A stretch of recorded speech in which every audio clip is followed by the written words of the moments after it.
السلام علیکم دوستو، میرا نام ہے اسامہ رشید اور آپ لوگ دیکھ رہے ہیں یوٹیوب چینل انفوٹیک ہب۔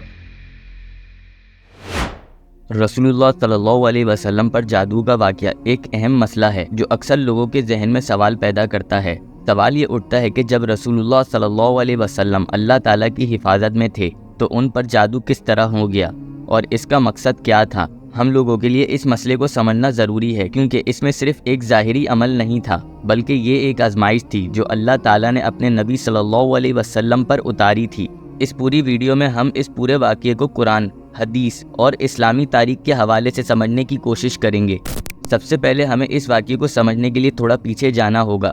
یہ واقعہ مدینہ کے دوران کا ہے جب یہودیوں کے کچھ لوگوں نے رسول اللہ صلی اللہ علیہ وسلم کے خلاف ایک سازش کی۔ ایک یہودی آدمی لبید بن عاصم نے رسول اللہ صلی اللہ علیہ وسلم پر جادو کیا۔ یہ جادو کسی شخص کو فزیکل نقصان پہنچانے کے لیے نہیں تھا بلکہ رسول اللہ صلی اللہ علیہ وسلم کے ذہن اور جذبات کو اثر انداز کرنے کے لیے تھا۔ اس جادو کا مقصد یہ تھا کہ نبی صلی اللہ علیہ وسلم کو قیادت اور تبلیغ میں مشکلات کا سامنا ہو اور لوگوں کے سامنے کچھ ناکامی کا تصور پیدا ہو جائے۔ حدیث کے مطابق یہ جادو آپ صلی اللہ علیہ وسلم کی ذہنی اور جذباتی حالات پر اثر انداز ہوا تھا۔ آپ صلی اللہ علیہ وسلم کو کچھ وقت کے لیے ایسا لگتا تھا کہ جو کام آپ نے کیا ہے وہ نہیں کیا، یا پھر جو کام نہیں کیا وہ کر لیا ہے۔ لیکن یہ بات سمجھنا ضروری ہے کہ یہ اثر صرف آپ صلی اللہ علیہ وسلم کی شخصی حفاظتی حالات تک محدود تھا۔ نبی کریم صلی اللہ علیہ وسلم کی رسالت اور وحی پر کوئی اثر نہیں ہوا تھا جو اللہ تعالیٰ کی طرف سے آتی تھی۔ وہ ہمیشہ محفوظ، سچی اور پاک ہی تھی۔ اب یہ سوال سمجھنا ضروری ہے کہ جب نبی کریم صلی اللہ علیہ وسلم اللہ کی حفاظت میں تھے تو پھر یہ جادو کیسے ہوا؟ اس کا جواب یہ ہے کہ نبی کریم صلی اللہ علیہ وسلم کا جادو سے متاثر ہونا اللہ تعالیٰ کی طرف سے ایک آزمائش تھی۔ اللہ نے آپ صلی اللہ علیہ وسلم پر یہ امتحان اس لیے اتارا تھا تاکہ امت کو یہ سبق دیا جا سکے کہ انسانی کمزوری اور دکھ اور درد کا سامنا کرنا بھی زندگی کا ایک حصہ ہے۔ قرآن میں اللہ تعالیٰ فرماتا ہے، اور ہم تمہیں ضرور آزمائش میں ڈالیں گے۔ اس آیت کا مفہوم یہ ہے کہ اللہ نے ہر شخص کو امتحان میں ڈالا اور نبی کو بھی انسانی طور پر آزمائش کا سامنا کرنا پڑا۔ بلال بن سعد رضی اللہ تعالیٰ عنہ حضرت عائشہ رضی اللہ تعالیٰ عنہ سے روایت کرتے ہیں کہ دو فرشتے آدمی کی شکل میں رسول اللہ صلی اللہ علیہ وسلم کے پاس آئے۔ ان میں سے ایک رسول اللہ صلی اللہ علیہ وسلم کے سرہانے بیٹھا تو دوسرا ان کے پاؤں کے پاس۔ ان میں سے ایک نے دوسرے سے پوچھا کہ ان کو کیا ہو گیا ہے؟ دوسرے نے جواب دیا، ان پر جادو کر دیا گیا ہے۔ پہلے نے پوچھا کس نے جادو کیا ہے؟ تو دوسرے نے کہا لبید بن عاصم نے کیا ہے۔ پھر پوچھا کس چیز سے جادو کیا گیا ہے؟ تو دوسرے نے جواب دیا ایک کنگھی، اس میں لگے بال اور کھجور کے درختوں کے چھال کے پتوں سے کیا ہے۔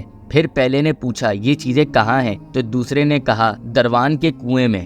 پھر نبی کریم صلی اللہ علیہ وسلم کو اس طرح اس جادو کا اثر کا پتہ چلا اور نبی کریم صلی اللہ علیہ وسلم حضرت علی رضی اللہ تعالیٰ عنہ اور کچھ صحاباؤں کے ساتھ اس کنویں کے پاس گئے۔ پھر اس وقت اللہ تعالیٰ نے سورہ فلق اور سورہ ناس نازل فرمائی اور آپ صلی اللہ علیہ وسلم سورہ فلق اور سورہ ناس کی ایک ایک آیت پڑھتے جاتے اور گرہ کھولتے جاتے اور اس طرح آپ پر جادو ختم ہو گیا۔